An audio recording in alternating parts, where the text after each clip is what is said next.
আলিপুরদুয়ারের মাদারিহাট, যেখানে জলদাপাড়া জঙ্গলে ঢুকে পড়েছে হলং নদীর জল। কি পরিস্থিতি দেখুন। উত্তরবঙ্গের দুর্যোগে একাধিক জায়গার ছবি আপনাদের দেখাচ্ছে। আলিপুরদুয়ারের মাদারিহাটে জলদাপাড়া জঙ্গলে ঢুকে পড়েছে হলং নদীর জল। ভয়াবহ দুর্যোগ, একটানা বৃষ্টি, কোথাও রাস্তায় ধস, কোথাও বাড়ির মধ্যে জল ঢুকে গেছে, ফুসছে তিস্তা, যান চলাচল স্তব্ধ। ধস নামার কারণে যেমন দেখালাম, তেমনি জলমগ্ন পরিস্থিতি, বন্যা পরিস্থিতি তৈরি হয়েছে এলাকার মানুষের দুর্ভোগের ছবিটা উঠে আসছে। এবার আলিপুরদুয়ারের মাদারিহাটে জলদাপাড়া জঙ্গল যেখানে, সেখানে এবার নদীর জল ঢুকে পড়েছে।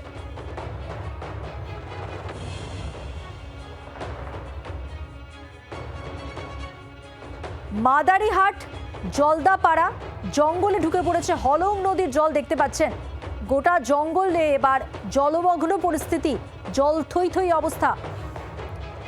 তপন দেব প্রতিনিধি রয়েছেন আমাদের সঙ্গে টেলিফোন লাইনে। তপন, যেটা দেখতে পাচ্ছি যে অবস্থা, তা জঙ্গলের মধ্যে এবার নদীর জল ঢুকে পড়েছে, প্রশাসনিক তৎপরতা কি এখানে? দেখো, বন দপ্তরের আধিকারিকরা ইতিমধ্যে সেচ দপ্তরের সঙ্গে যোগাযোগ করেছে যে হলং নদীর জল যেভাবে ক্রমাগত জলদাপাড়ার জাতীয় উদ্যানের ভিতরে ঢুকছে, তাতে আশঙ্কা করা হচ্ছে যে রাতে যদি আরো ভারী বৃষ্টি হয় তাহলে কিন্তু বহু গাছ এবং বন্যপ্রাণীদের যে স্থানাঙ্কুল, সেই স্থানাঙ্কুলে কিন্তু সমস্যার সৃষ্টি হবে। ইতিমধ্যে সেচ দপ্তরের আধিকারিকরা তারা হলং নদীর যে জলস্তর, সেই জলস্তরের উপর নজর রাখছে।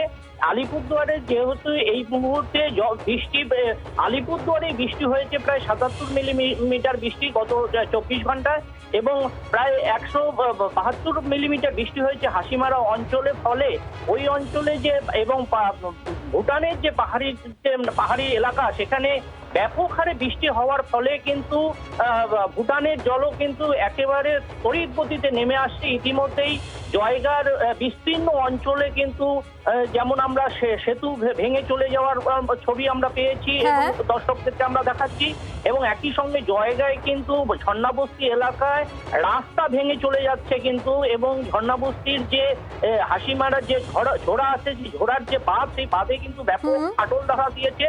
রাতে প্রবল বৃষ্টির আশঙ্কা হলে পরে কিন্তু ভুটানে বৃষ্টি হলে কিন্তু গোটা জয়গা অঞ্চলেও কিন্তু ধন্যবাদ তোমাকে।